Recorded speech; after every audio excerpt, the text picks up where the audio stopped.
Hello दोस्तों, मेरा नाम अंशु कुमार है and I am selected from SSC CPO 2022 in a very first attempt as sub inspector in ITBP. तो आज मैं आपको सारा डिटेल शेयर करूंगा पीईटी और पीएसटी के बारे में, जो कि सीपीओ प्री के बाद जो बच्चे क्वालिफाई होते हैं उनको फिजिकल के लिए बुलाया जाता है। तो उनका सारा इवेंट्स में डिटेल में बताऊंगा कि कौन कौन से इवेंट्स होते हैं मेल और फीमेल दोनों के लिए। सारा क्राइटेरिया मैं बताता हूँ। सबसे पहला इवेंट होता है 1600 मीटर की रेस, जो कि लड़कों के लिए 6.5 मिनट आपको टाइमिंग मिलती है और लड़कियों के लिए 4 मिनट मिलती है। लड़कियों के लिए 800 मीटर की वो ट्रैक 800 मीटर ही कवर करना होता है।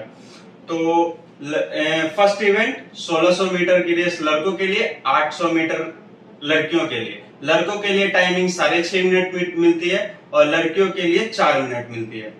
सेकेंड इवेंट आता है 100 मीटर का रेस।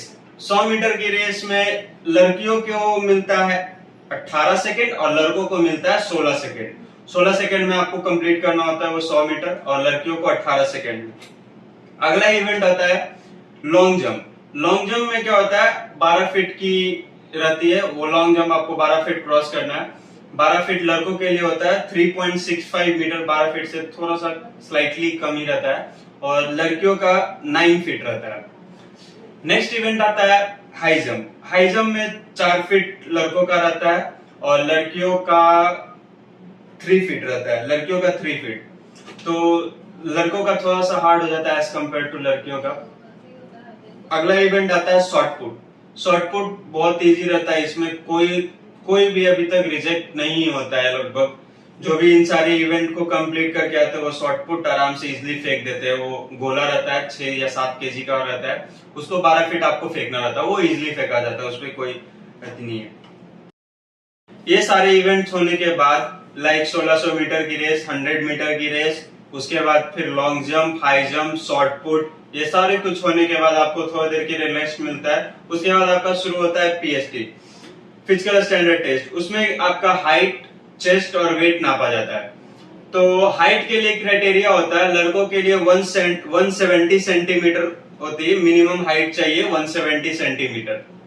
अगर आपका 170 सेंटीमीटर है तब आपको कोई डरने का जरूरत नहीं है, आप आराम से क्वालिफाई कर जाओगे वहां पे। और एसटी के रिलैक्सेशन 5 सेंटीमीटर की मिलती है, 165 एसटी कैंडिडेट्स की चल जाती है।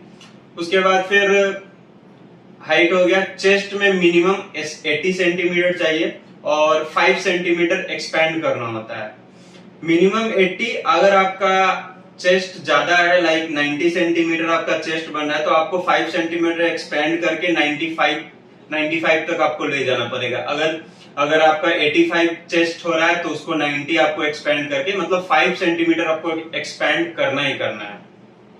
और लास्ट में वेट नापा जाता है। वैसे वेट कोई मायने नहीं रखता है, वेट सिर्फ वो अपने वो प्रोसीजर के थ्रू वो नाप लेते हैं, बस उसमें कोई रिजेक्शन नहीं होता है वेट में। वेट आपका मेनली मेडिकल के टाइम पे वो रिजेक्शन का पॉइंट बनता है, बट ये पीईटी और पीएसटी में वेट का कोई रोल प्ले नहीं होता है। अगर आपका कम है, ज्यादा है, तब भी कोई दिक्कत नहीं है, आप मेडिकल में उसको मेंटेन करके जाए, बाकी इस पे रिजेक्शन नहीं होता है। बाकी हाइट और चेस्ट पे रिजेक्शन होता है, तो वो आपको उसकी क्राइटेरिया फुलफिल करनी होगी। तो यही सारे इवेंट्स होते हैं।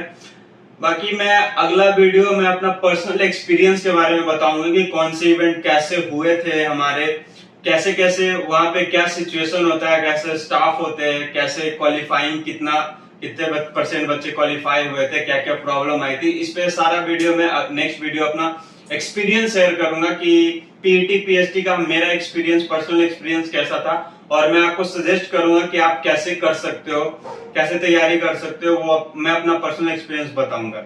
So thank you for watching this video.